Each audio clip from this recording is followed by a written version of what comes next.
Сангийн сайд жавхлан чаддаг хүнд нь ажиллаа өгнө. Улсын хурлын гишүүн жавхлан 3 жилийн хугацаанд сангийн сайдаар ажиллаж байна. Энэ хугацаанд тэтгэмж, халамж, даатгалын сан хоосорч, иргэдэд олгогдох ёстой мөнгө хоошлох, эрүүл мэндийн үйлчилгээ авч чадахгүй байх нь энгийн үзэгдэл боллоо.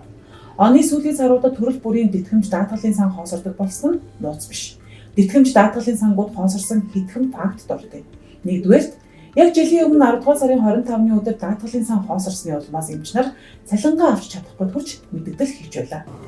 Одоо үүсгэлийн санхүүжилт гажуудсныг одоо манайхан яг мэдхэн мэднэ. Яагаад гэвэл 11, 12 сард эмч ажилтнуудын цалин өсрийг тавьж чадахгүй төрсөн байгаа. Даатгалын сан хоосорсон байгаа. Тэгэхээр энэ санхүүжилтийг гажуудлаас гаргахын тулд төрөөс нэгдсэн бодлогоор тодорхой арга хэмжээ авч шийдэж гэдэг юмыг саяын жагсаалаараа хэлсэн байгаа. Гэвч энэ асуудал нийгмийн цөөх мэргэжилтүүдийг хамарсан асуудал тул тэр бүр хүмүүс тоосонгүй өгсөн. Хоёрдугаар, эмч нарын асуудлыг хийшүүч намжиж амжаагүй байтал удалгүй эрүүл мэндийн даатгалын сан хоосорсон тул иргэдийг улсын эмнэлгээр үйлчлүүлэхдээ мөнгөө төлж байхыг анхааруулсан мэдээлэл гарсан.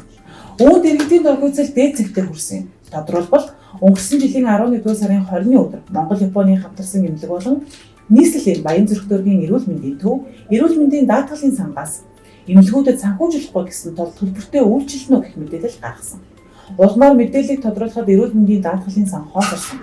Оны сүүлд гэхэд эмнэлгүүдийн төсөв хүрэхгүй дуустдаг гэсэн тайлбар мэдээлэл гарч байна. Энэ мэдээлэл нь олонний анхаарлын төвд орж иргэдийн дургуутслыг өгсөн учраас удалгүй эмнэлгүүд хэвийн даатгалаараа үйлчилж эхлэв. 3 дугаар, хамгийн сүүлдэл гэхэд өнөөдрийн байдлаар залуусын авч болох хэдхэн төрлийн тэтгэмжийн нэг ажилгүйдлийн тэтгэмжийн сан хоосорсон байна. Яг одоогийн байдлаар ажилгүйдлийн тэтгэмжээ 3 сарын хугацаанд авч чадаагүй иргэд олон байна. Нийгмийн даатгал төлдөг иргэн бүр ямар шалтгаанаар ажлаас гарсан үл хамаарч авдаг байсан цалингийнхаа 45-аас 70%-ийг авдаг.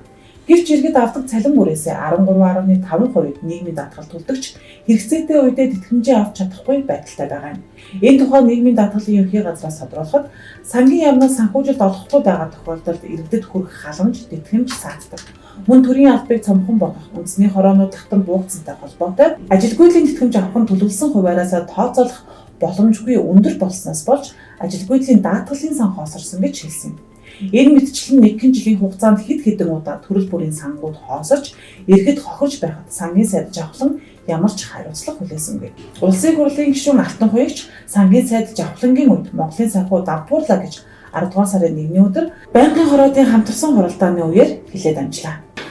Жавхлаа чи одоо орж ирээд нэг гой юм яриад гүрийгээл тэний гишүүн хэлэхээр тэр гишүүн бүхэнд нэг их атвандал заагаал солиороо суух юм. Чиний үед Монгол улсын гадаад үр зээл бол дампуурлаа шүү дээ.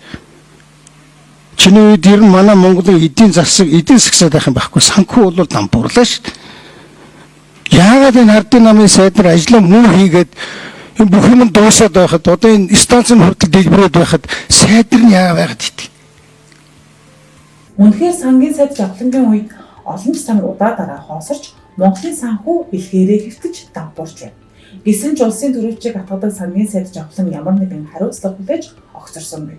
Уг нь жирэмсэн эмэгтэй тавчгтай гарахад ерөнхий сайд огцордог хариуцлагатай төртэй байсан сан. Удаа улсын санхүүг шаварт чирч хоосон сангуудын дээр тухлан суусан сангийн сайд жавхлантаа ажиллаа хийж чаддгүй гэдгийг сайн харууллаа. Одоо чаддаг хүнд нь ажиллаа өгнө.